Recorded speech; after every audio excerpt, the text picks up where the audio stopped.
It was a Monday morning at St. Mercy General Hospital, one of the largest hospitals in the city. The air was filled with the usual mix of activity and tension that came with the start of a new week. Nurses hurried down the halls pushing carts. Filled with supplies, doctors glanced at their tablets as they walked, and patients waited in long rows of chairs near the main reception.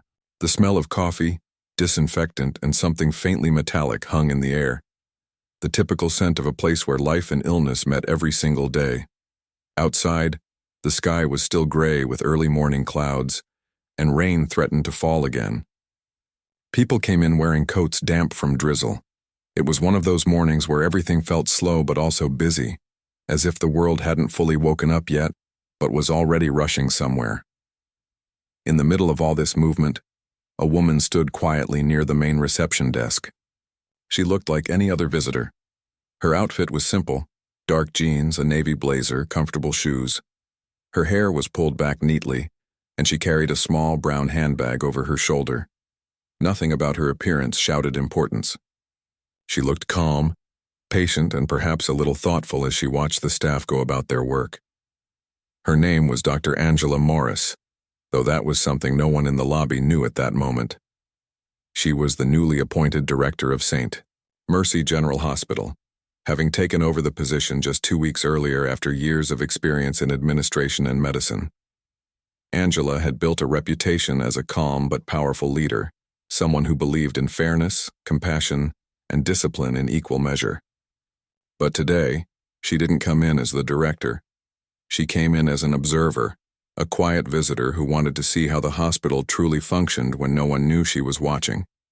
It was something she liked to do every once in a while. She had done it in her previous hospital too.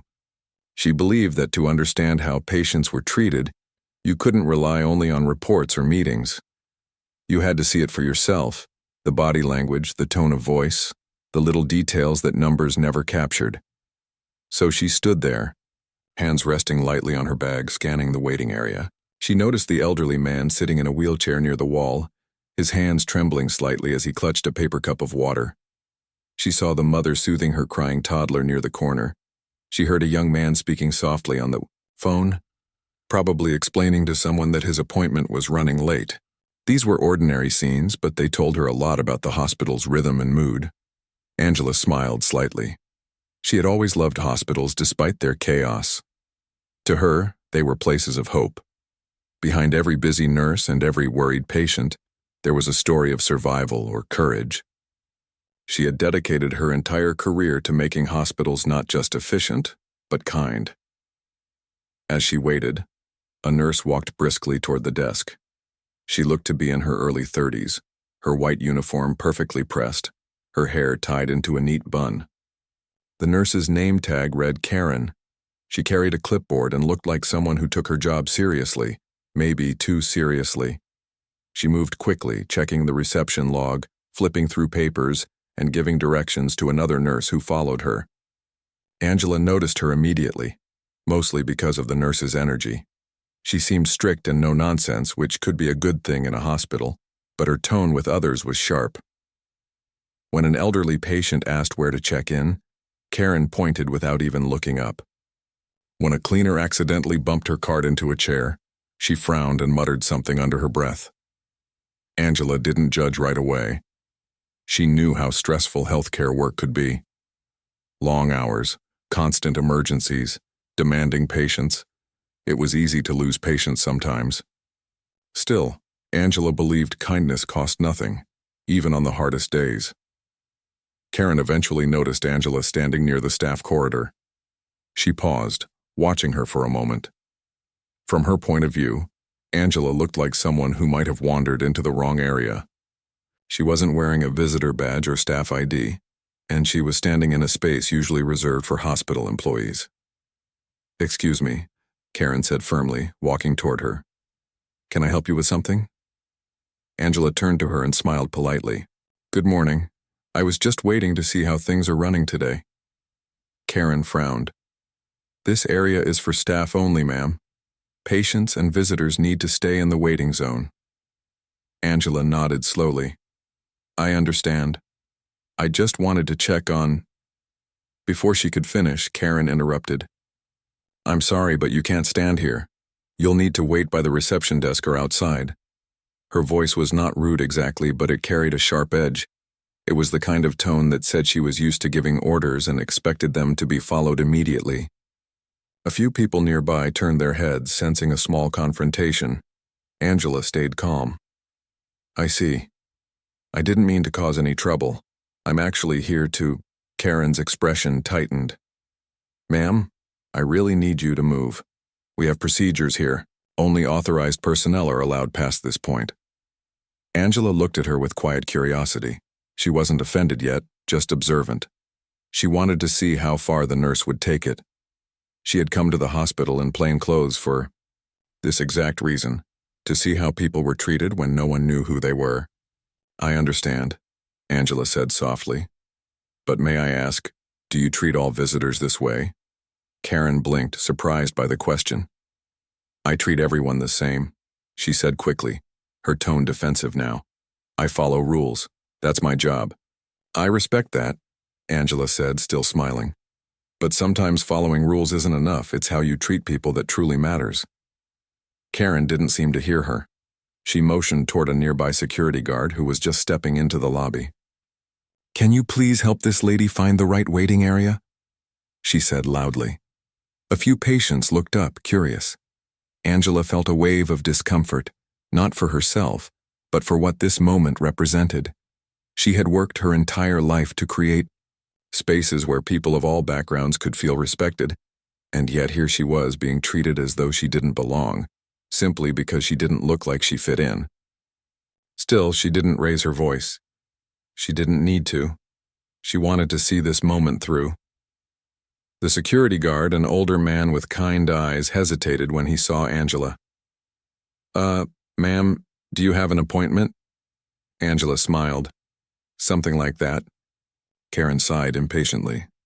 "She's in the wrong area. Please take her back to the main waiting room." Angela was about to respond when a familiar voice echoed from behind the security guard. "Good morning, Dr. Morris." Everyone in the immediate area turned. A tall man in a white coat was walking toward them, smiling. It was Dr. Patel, the chief medical officer. He looked confused when he saw the situation. Karen froze. The name hit her before her mind could process it fully. "Dr. Morris?" Dr. Patel reached Angela and extended his hand warmly. "We were just about to start the leadership meeting upstairs. I didn't realize you were already here." Angela smiled graciously and shook his hand. "Yes, I decided to come a bit early. Wanted to see how things are moving down here." The color drained from Karen's face. She stood completely still, clipboard clutched tightly in her hands. Her mouth opened slightly, but no words came out. Dr. Patel looked between them, puzzled. "Is everything all right here?" Angela glanced at Karen, then back at him. "Everything's fine. I was just having an interesting conversation with one of our nurses about hospital policies." Karen swallowed hard, realizing what she had just done. The murmurs in the lobby grew louder as people began piecing together what had happened. The woman she had just tried to remove from the staff area was not a visitor, not a lost patient, but the director of the entire hospital. Angela turned to her and spoke softly. "Thank you for your concern, nurse. I appreciate your attention to rules. We'll talk again soon." There was no anger in her tone, only calm authority. Somehow that made Karen feel even more embarrassed. Dr. Patel motioned toward the elevator. "We should get going, Dr. Morris.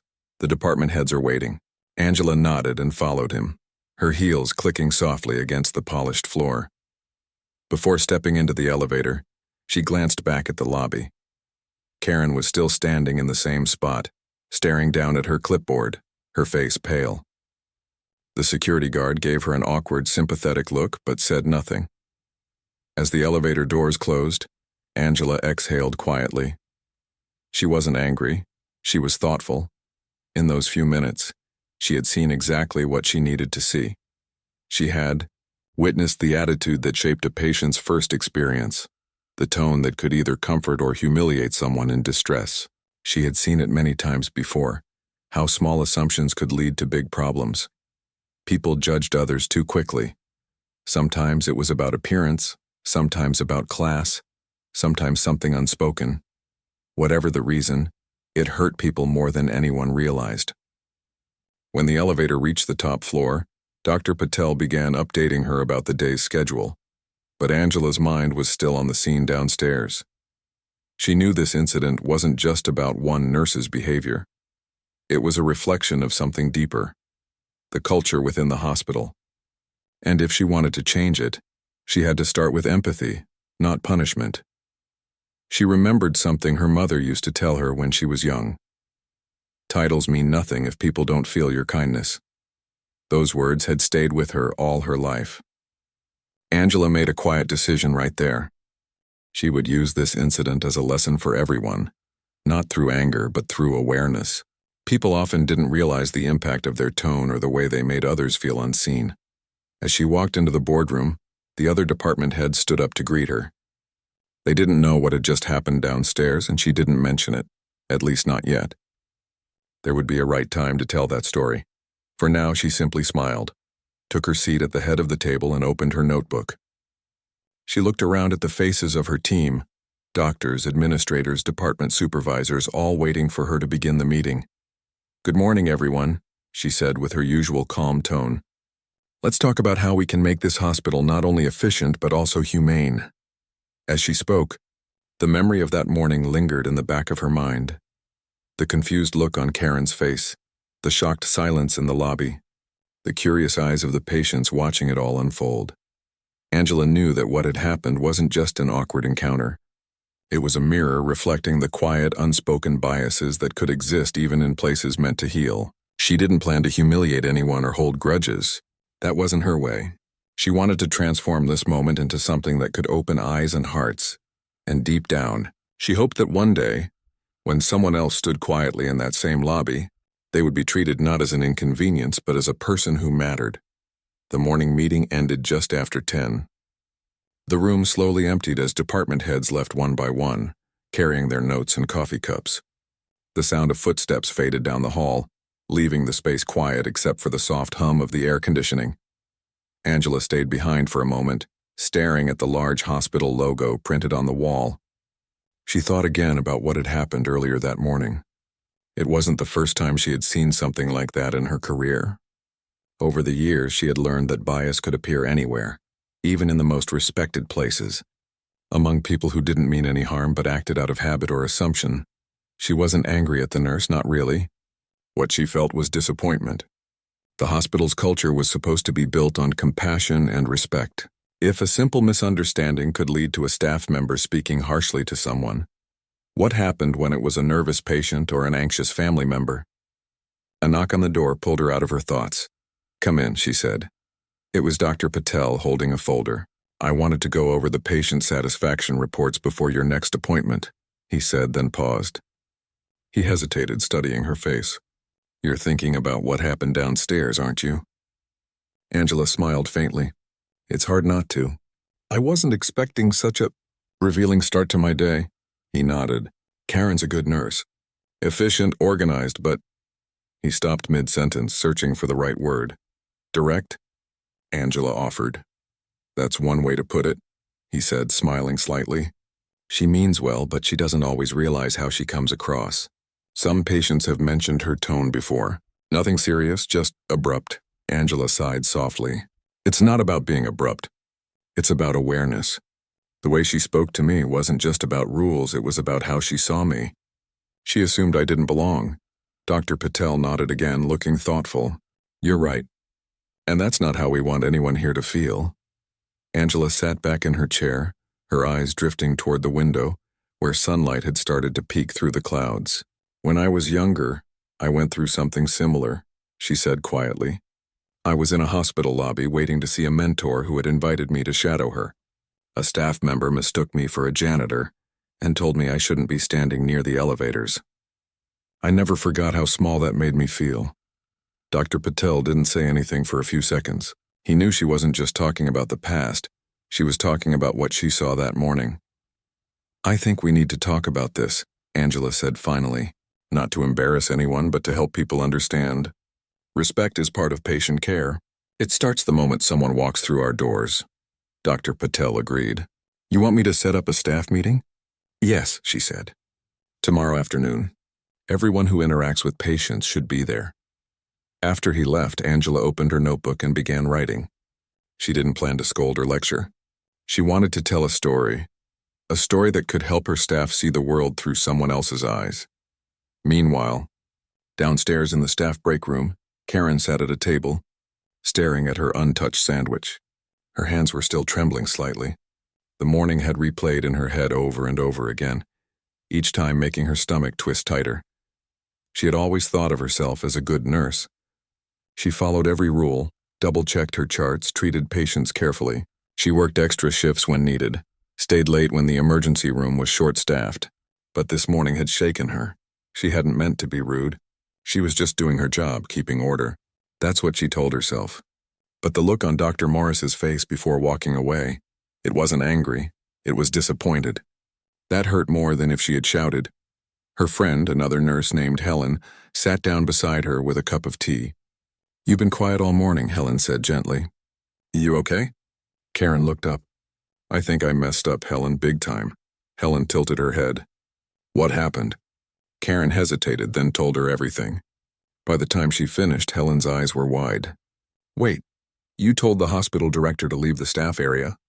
Karen groaned softly and covered her face. "Don't remind me." I didn't know who she was. She wasn't wearing a badge, and she was just standing there like she was lost. How was I supposed to know? Helen tried not to smile, though her eyes showed sympathy. "That's rough, but maybe she'll understand. You didn't do it on purpose."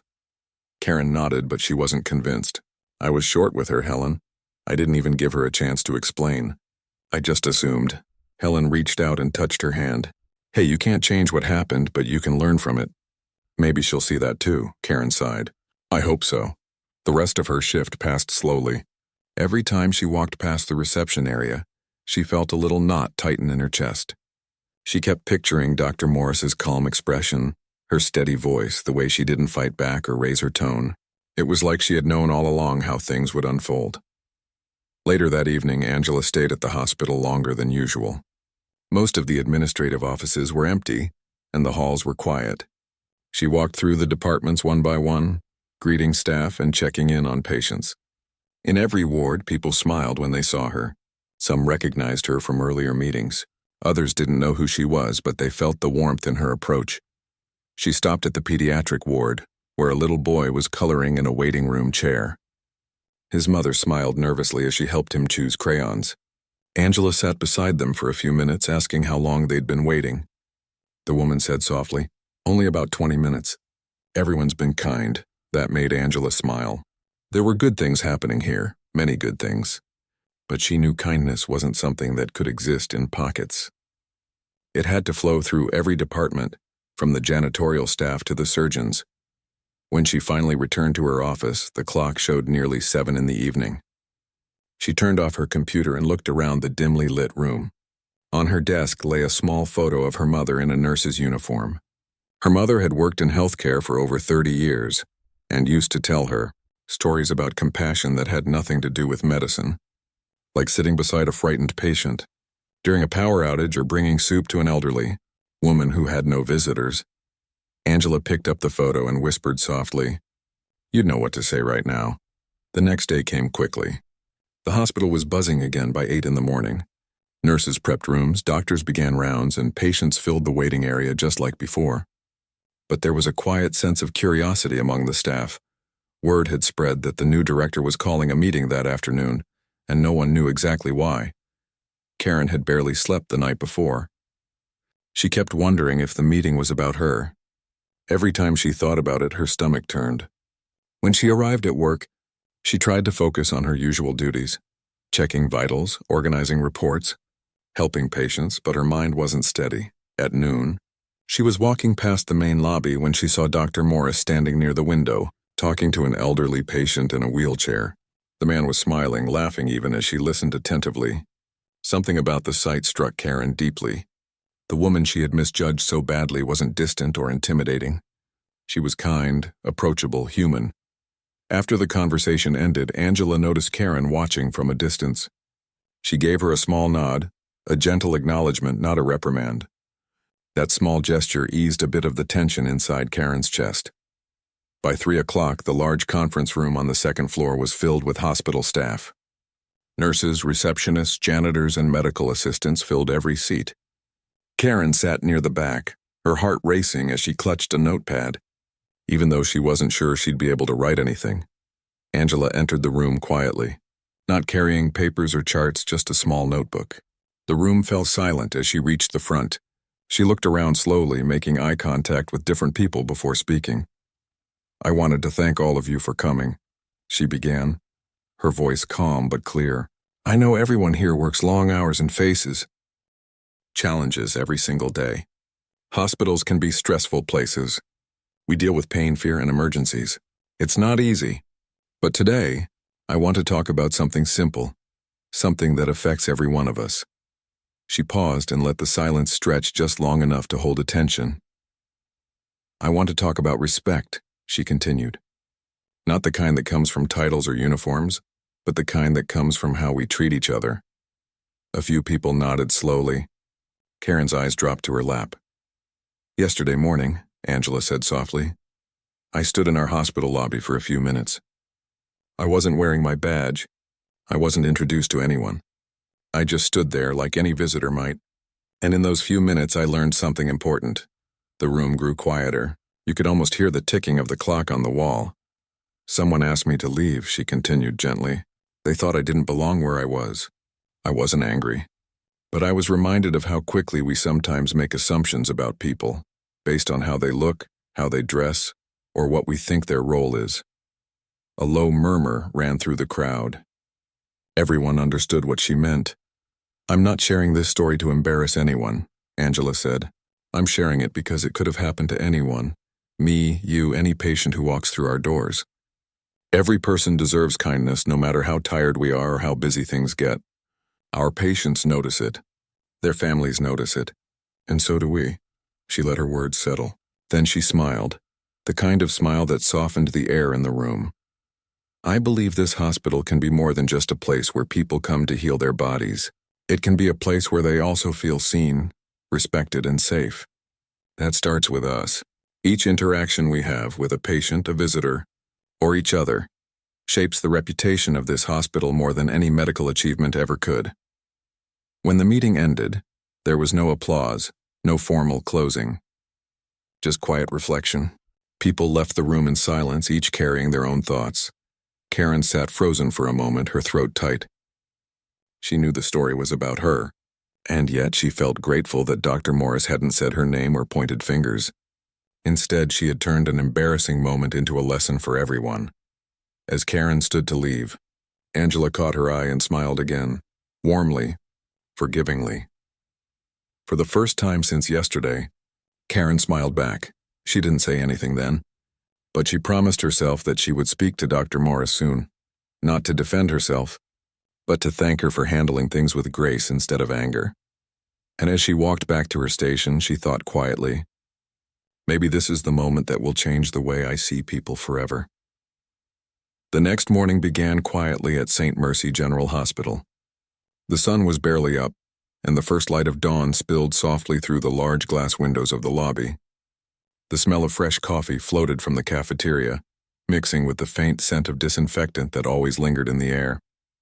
Angela arrived earlier than usual. She liked the calm hours before the hospital filled with patients and staff. It was the one time she could walk through the halls without interruptions and truly feel the heartbeat of the building. She stopped by the nurses' station, greeting the night shift team as they finished their rounds. Some looked tired but smiled warmly when they saw her. She took time to thank each of them, something small that most leaders often forgot to do. As she turned the corner toward the main reception area, she spotted Karen standing by the counter organizing patient files. The nurse looked up, clearly surprised to see her.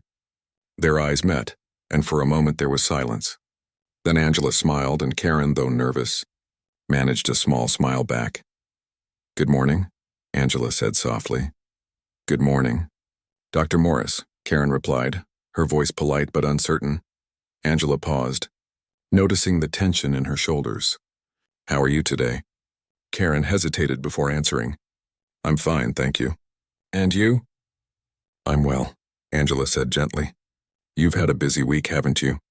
Karen nodded. Yes, it's been eventful. Angela could tell she wanted to say more but wasn't sure how to. So she gave her a reassuring nod. Walk with me for a moment? Karen blinked in surprise. Of course.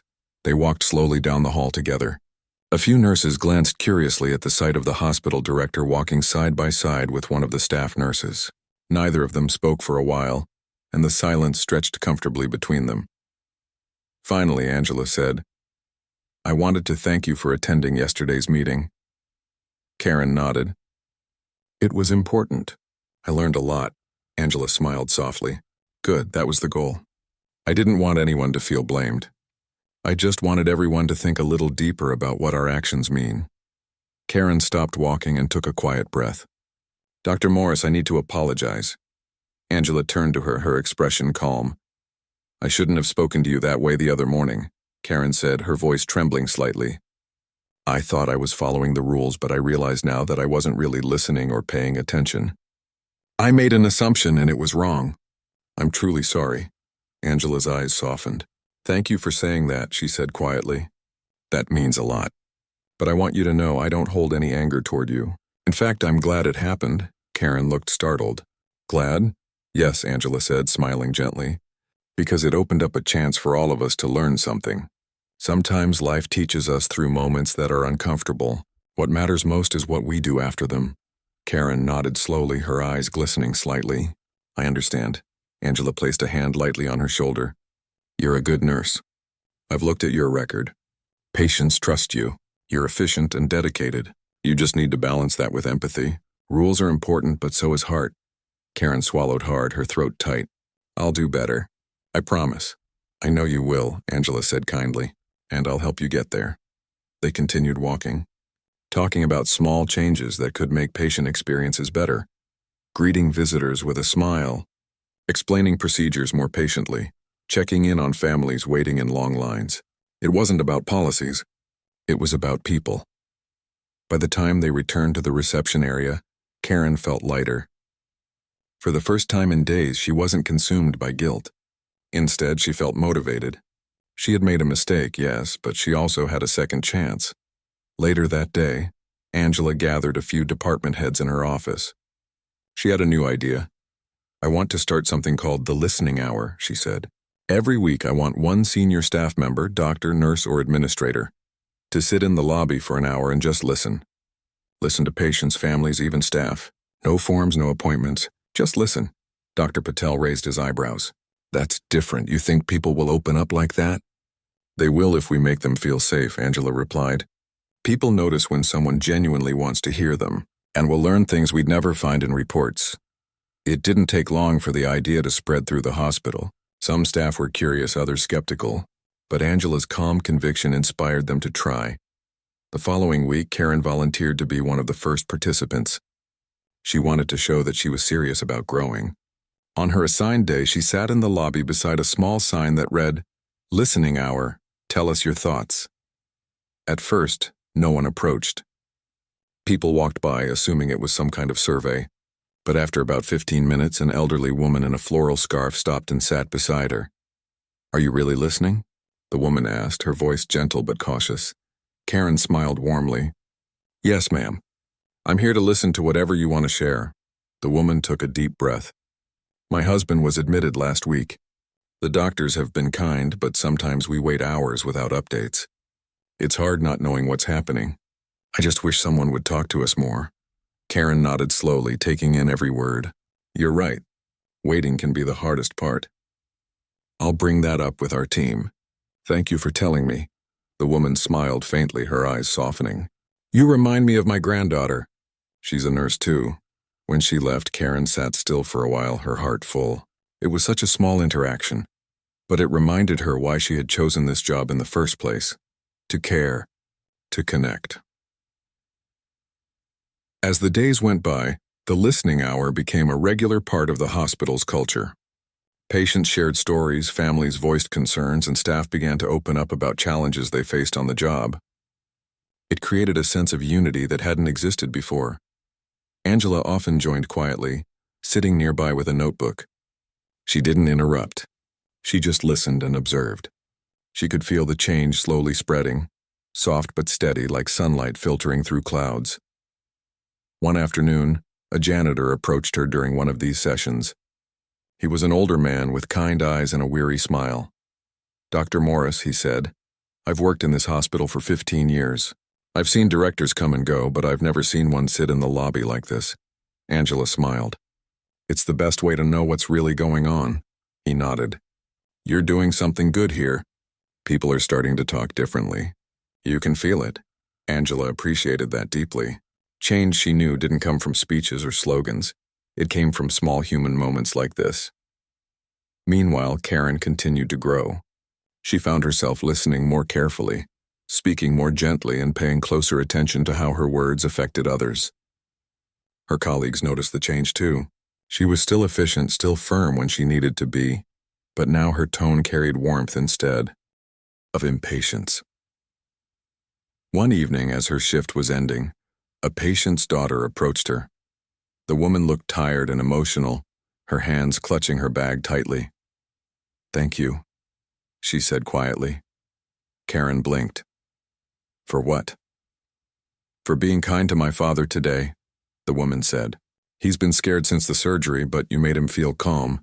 He said you reminded him of his sister." Karen smiled, her throat tightening. "That means a lot. Thank you for telling me." When the woman walked away, Karen realized something she hadn't before. The smallest gestures, listening, a gentle tone, a reassuring smile, could change someone's entire day. It didn't take extra time, it just took care. That night, she stayed late to help another nurse finish paperwork.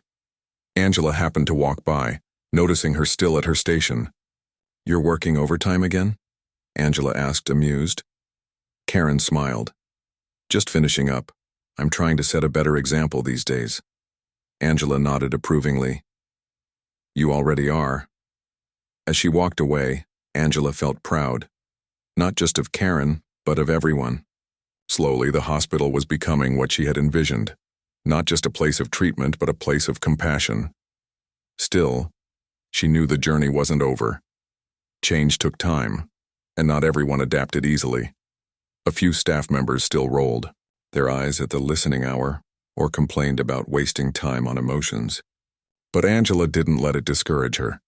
She believed that persistence, kindness, and patience could shift even the hardest hearts. Weeks later, during a leadership review meeting, patient satisfaction scores were presented. The numbers showed a clear improvement. Fewer complaints, more positive comments about the staff's attitude and communication. Angela smiled as she looked at the report. "These numbers aren't just data," she said. "They're proof that empathy works." Dr. Patel nodded, impressed. "It's amazing how one incident turned into something so meaningful." Angela didn't respond right away.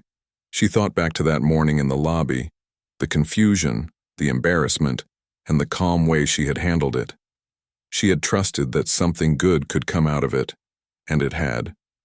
After the meeting, she stepped outside into the courtyard for a few minutes of fresh air. The sky was clear and blue, the trees gently swaying in the afternoon breeze. She sat on a bench, watching people come and go through the glass doors. Patients, families, staff, all of them moving through their own stories, each one deserving of care and respect. Karen happened to pass by on her way out and spotted her sitting there. She hesitated, then walked over. "Dr. Morris?" Angela looked up and smiled. "Heading home?" "Yes," Karen said, "but I wanted to thank you again for giving me a chance to learn instead of just being angry. Most people wouldn't have handled it that way." Angela shook her head. "We all make mistakes, Karen. What matters is how we grow from them. You turned a moment of misunderstanding into something that's helped this whole hospital. That's what real leadership looks like." Karen blinked, surprised. "Leadership?" Angela nodded. "Leadership isn't about titles. It's about influence, and you've influenced others more than you realize." Karen smiled, her eyes warm. "Thank you. I'll keep trying." Angela stood, patting her gently on the shoulder. "That's all any of us can do." As Karen walked away, Angela watched her go with quiet satisfaction. She thought again about the idea that had guided her all these years, that kindness and accountability weren't opposites. They were partners. One without the other couldn't create real change. And in that moment, surrounded by the hum of hospital life, she felt something peaceful settle in her chest. The work was far from finished, but the foundation was there. The hospital was beginning to breathe differently, slower, kinder, more human, and it had all started with one simple misunderstanding that turned into a lesson everyone would remember for a long time to come. A few weeks had passed since the listening hour began at St. Mercy General Hospital. The change around the building was quiet but visible. People greeted each other more warmly. The front desk staff smiled at patients instead of rushing through their questions. Nurses chatted kindly with families waiting in corridors. Even the cafeteria workers seemed to carry a lighter tone in their voices. Angela often walked through the hospital observing it all. She liked to see the transformation firsthand, not from behind her office door. The small improvements made her heart swell with pride, but she also knew that true change took time. Habits, mindsets, and workplace culture were like deep roots. You couldn't pull them up overnight. On a Wednesday afternoon, she stood by one of the large windows overlooking the parking lot. From there, she could see the ambulance bay and the people rushing in and out. She had just finished a long meeting about the hospital's upcoming inspection when her assistant walked in. "Dr. Morris, the patient advocacy group is here for their appointment," the assistant said. Angela nodded. "Thank you. Please bring them to the conference room." She gathered her notes and walked over to meet them. The group consisted of 4 people, 2 former patients, 1 family member, and a community representative. They came every few months to share feedback from patients who wanted their voices heard. Angela always valued these meetings. They gave her insight that statistics couldn't show. During the discussion, one of the former patients, a woman in her 50s, said something that caught Angela's attention. "I've noticed something different lately," she said. "The staff seem more human, more present. It's comforting. My last visit was actually pleasant even though I was nervous." Angela smiled. "That's wonderful to hear. We've been working hard to create that kind of environment." The woman nodded. "Whatever you're doing, it's working." After the meeting ended, Angela stayed in the room for a few minutes thinking. Change was happening faster than she expected, but she wanted to make sure it lasted. It wasn't enough for people to be kind for a few months. She wanted compassion to become part of the hospital's identity, something permanent. She decided to start another initiative, one that focused on understanding rather than just listening. She wanted to connect staff members with patient stories on a deeper level. The next week, she introduced a new project called Faces of Care. It was a storytelling board displayed in the main lobby. Each week, a different story was featured, a story from either a patient or a staff member, describing an experience that had changed their view of kindness, patience, or humanity. The stories were handwritten on cards, accompanied by a small photo. Some were touching, others funny, and a few were heartbreaking. But all of them reminded people that hospitals weren't just about charts and medication. They were about people helping people. At first, only a few volunteered to share their stories, but once the first few went up, others followed quickly. The board soon filled with heartfelt words and messages of gratitude. One story came from a janitor who had comforted a scared child by giving him a balloon from the gift shop. Another came from a nurse who stayed past her shift to sit with a lonely patient who had no family. Even doctors shared stories, some about tough losses, others about unexpected miracles. The project brought new energy to the hospital. Patients stopped to read the stories while waiting for appointments. Staff paused on their way to lunch just to see what new message had been posted that day. It became something everyone looked forward to. Karen, too, decided to share a story. She wrote about a lesson she had learned, the importance of humility, listening, and treating everyone with respect. She didn't name anyone or mention her mistake, but those who had been there during the incident understood the meaning behind her words. Her story began simply, "A few months ago, I made a wrong judgment about someone. I thought I was doing my job, but I forgot the most important part of my job, to be kind. That moment changed me. Angela read the story quietly when it was submitted. She smiled and placed it on the board herself. When Karen saw it displayed the next morning, her heart swelled with pride and gratitude. It wasn't just her redemption, it was her way of passing the lesson forward. That same week, Angela received a call from the city's health board. They wanted to recognize St. Mercy General Hospital for its remarkable improvement in community trust and patient care. It was rare for a hospital to receive that kind of acknowledgement so soon after a leadership change. Angela was honored but also humble. She knew the recognition wasn't just about her. It was about every person in the building who had chosen to be a little kinder, to listen a little longer, and to treat each other with more respect.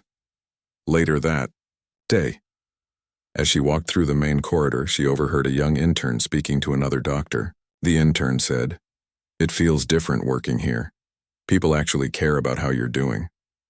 Angela smiled quietly as she passed them. That one sentence meant more to her than any award ever could. One Friday afternoon, she invited several department heads, including Karen, to join her for a casual meeting in the cafeteria. She wanted to hear directly from them, what they noticed, what challenges remained, and what else could be improved. As they sat around a large table with coffee cups and snacks, the atmosphere was warm and relaxed. Karen, who was once hesitant to speak in such meetings, now felt confident enough to share her ideas openly. "I've noticed that when staff feel appreciated, they treat patients better," she said. "Even small gestures like thank you notes or a pat on the back make a big difference." Angela nodded. "You're absolutely right. Encouragement builds empathy. When people feel seen, they give more of themselves." Another nurse spoke up. "We've been trying something new in the ER. Every night before the shift ends, we take 5 minutes to share one good thing that happened during the day. It helps us end on a positive note." "That's wonderful," Angela said, smiling. "Those moments remind us why we chose this profession." As the conversation continued, laughter filled the room. They shared stories about funny patient moments, times when teamwork saved the day, and even mistakes that turned into valuable lessons. For once, everyone felt equal. No hierarchy, no titles. Just people talking honestly about what it meant to care for others. When the meeting ended, Angela stayed behind for a few moments, watching her team leave. She realized how far they had come from that tense morning when a misunderstanding had sparked a quiet storm. The hospital was beginning to heal, not just the patients, but itself. That evening, as she was preparing to leave, Angela received a message from the hospital's board of trustees. They wanted her to present the hospital's progress at a regional healthcare conference. It was a big opportunity to show how leadership rooted in empathy could transform an entire organization. She accepted, feeling both honored and nervous. She knew she didn't want to make the presentation about herself. It had to be about the people, the nurses, the doctors, the support staff, and even the patients who had shaped this journey. The following week, she stood on a stage in front of dozens of healthcare professionals. The room was filled with directors, administrators, and medical leaders from across the region. She began her presentation not with charts or graphs, but with a story. "Not long ago," she said, her voice steady, "a misunderstanding in our hospital revealed something powerful. It reminded us that compassion is not a luxury in healthcare. It's a necessity." She spoke about the small changes they had made: the listening hour, the faces of care board, and the shift in mindset that began when one person chose to learn instead of defend. When she finished, the room was quiet for a moment before warm applause filled the space. Several people approached her afterward, telling her how inspiring her talk had been. One hospital administrator said, "You've given us something real. Most people talk about efficiency and technology, but you talked about humanity." That night, back at St. Mercy General, the staff gathered to celebrate her successful presentation. They brought snacks, music, and even a cake with the hospital's logo drawn in icing. There was laughter, chatter, and a sense of unity that filled the air. Karen was there too, helping to set up the refreshments. When Angela arrived, she greeted her with a wide smile. "You did us proud, Dr. Morris," Karen said. Angela laughed softly. "We did this together. I just told our story." As the night went on, she looked around the room. at the faces of people who had once been distant, now laughing together like old friends. She thought about how every great change began with one small moment of courage.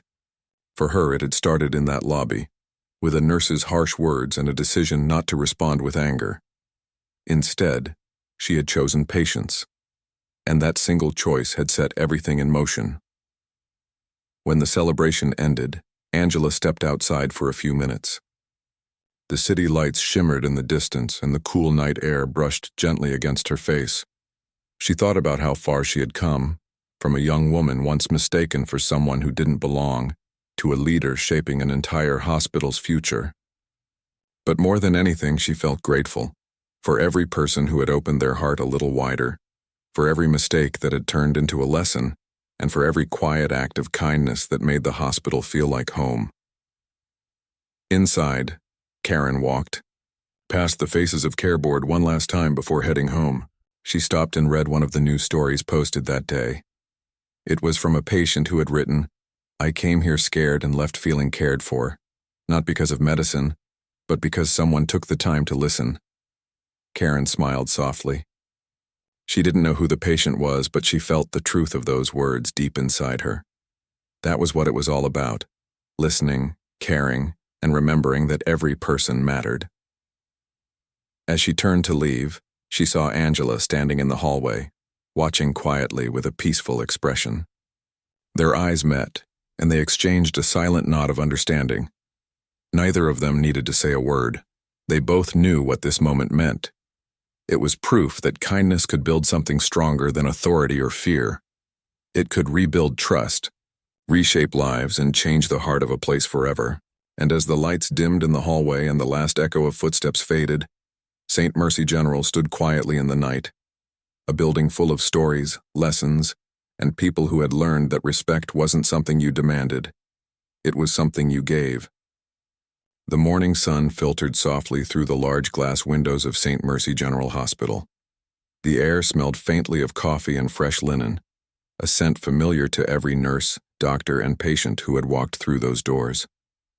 It was the start of another day, but there was something different about the energy in the building. People smiled a little more, spoke a little kinder, and moved with a sense of purpose that came from somewhere deeper than duty. Angela arrived earlier than usual that day. Her car pulled into the staff parking lot just as the first rays of sunlight hit the hospital sign.